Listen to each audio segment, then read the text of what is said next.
क्या हुआ दमयंती आपको? कुछ तो बताइए।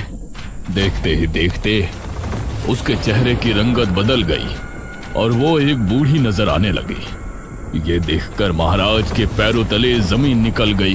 दमयंती, ये क्या हो गया आपको? महाराज, असल में मैं कोई आम स्त्री नहीं हूँ, मैं एक डायनी हूँ। क्या? एक डायनी? हाँ महाराज, एक डायन जवान मर्दों को मारकर अपनी उम्र बढ़ाती है, लेकिन मैंने वो करना उचित नहीं समझा।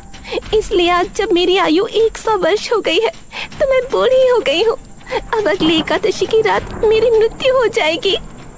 नहीं दमयंती, हम आपको ऐसे मरने नहीं दे सकते। हमें आपके डायनी होने से कोई ऐतराज नहीं। आपको बचाने का कोई तो तरीका होगा। एक तरीका है महाराज, लेकिन बहुत ही मुश्किल कार्य है। हमें बताइए, हम आपको बचाने के लिए कुछ भी करेंगे। अगली एकादशी की रात तक 11 मुर्दों के खून से अगर हम स्नान कर लेते हैं तो हमारी जान बच जाएगी और हमारा सौंदर्य भी वापस लौट आएगा। महाराज ने अब दमयंती को बचाने का प्रयास शुरू किया। राज्य में जब भी किसी की मौत होती तो उनके घरों से उनकी लाश को उठवा लिया जाता था और इसी तरह 10 लाशों के खून से दमयंती को नहला दिया गया था। इससे परेशान होकर मंत्री ने राजकुमारी को सब बताया। राजकुमारी, राज्य में हाहाकार मचा हुआ है। महाराज दमयंती को जवान बनाने के लिए मृत लोगों के शव का अंतिम संस्कार नहीं होने दे रहे हैं। उनके शव को बुरी तरह से काटा जाता है और उनके खून से दमयंती स्नान करती है। इससे प्रजा बहुत क्रोध में है। क्रोध की बात तो है ही मंत्री जी। मृत्यु के बाद जल्दी अंतिम संस्कार न किया जाए तो ये मृतक और उसके परिजनों के साथ नाइंसाफी होती है। वो कभी भी मोक्ष के द्वार से होकर नहीं गुजर सकते। हम पिताश्री से इस विषय में बात करेंगे।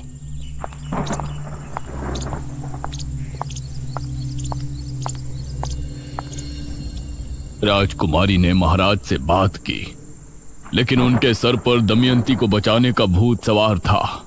जो लोग पहले ही मर चुके हैं उनके शव को किसी के जीवन के लिए इस्तेमाल करना गलत नहीं है राजकुमारी। गलत तब होता जब हम जिंदा लोगों की बलि देते। आप हमें रोकने की कोशिश ना करें। राजकुमारी महाराज के व्यवहार से बहुत चिंता में थी। वहीं गांव के लोग भी अब इससे छुटकारा चाहते थे। अरे बहुत हो गया, अब हम गांव के लोग महाराज का ये अत्याचार नहीं सहेंगे। हाँ, हमारे मृतकों को हक है कि उनका अंतिम संस्कार किया जाए। लेकिन हम लोग महाराज से कैसे लड़ेंगे? कैसे रोकेंगे उनके सिपाहियों को? एक उपाय है। जब भी गांव में किसी की मृत्यु होगी तो हम कोई भी शोक समारोह नहीं करेंगे। इससे महाराज के सिपाहियों को किसी भी मौत की खबर नहीं होगी।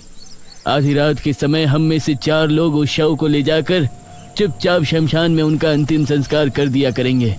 सिर्फ 4 लोग, बाकी सभी अपने अपने घरों में शांतिपूर्ण होंगे। गांव के लोगों को यह सुझाव अच्छा लगा। उन्होंने गांव के 4 आदमियों को नियुक्त किया। उस समय अर्थी को कंधा देने वाले लोगों को मोला कहा जाता था।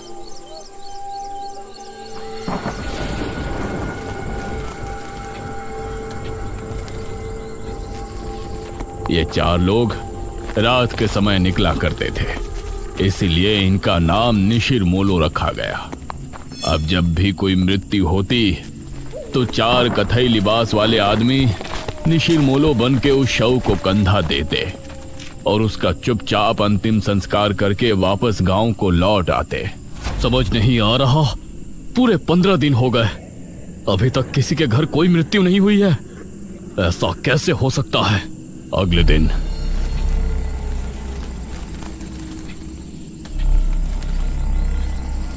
महाराज के गुप्तचरों के द्वारा महाराज को यह बात आखिर पता चल ही गई और उनका क्रोध 7वें आसमान पर आ गया। वो जो भी 4 लोग हैं, हम उनको मार कर ही दम लेंगे।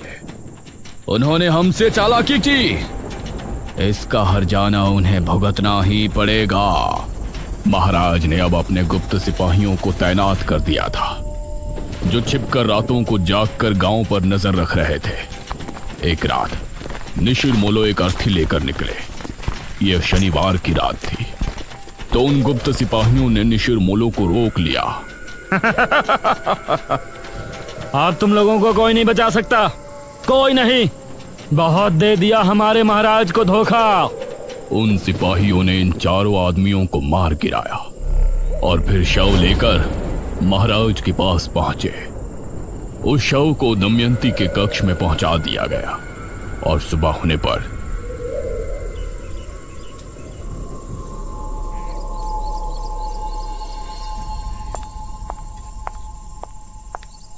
दमयंती कक्ष से बाहर निकली अपने उसी खूबसूरत जवान अवतार में। उसे देखकर महाराज ने उसे भरी सभा में गले लगा लिया। दमयंती की आंखों में एक रहस्यमयी चमक थी, जैसे कि वो कुछ छिपा रही है। लेकिन अब निशिर मोलो की आत्मा गांव में भटकने लगी थी। वो चारों आत्माएं अपने कंधे पर ताबूत उठाए हर शनिवार की रात गांव में भटकती थी। उस समय उन आत्माओं को जो भी दिखाई देता वो समझती कि ये राजा के सिपाही है जो उनको रोकना चाहते हैं, इसीलिए वो उसको अपने साथ ले जाती। इतना कहकर तांत्रिक महाराज चुप हो गए।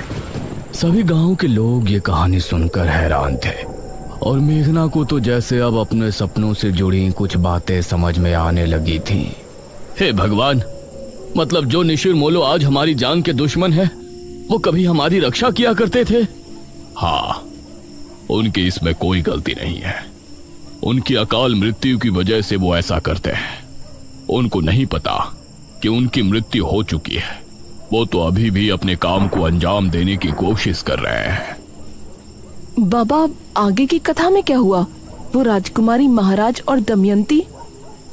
आगे क्या हुआ और निशिर मोलो को कैसे रोका गया और अब वो अचानक क्यों 400 साल बाद वापस आ गए हैं, ये कहानी जानने के लिए हमें बेरमपुर पुराण को पढ़ने की आवश्यकता है, जो कि 400 साल पहले की राजमहल के किसी गुप्त कक्ष में रखवाया गया था।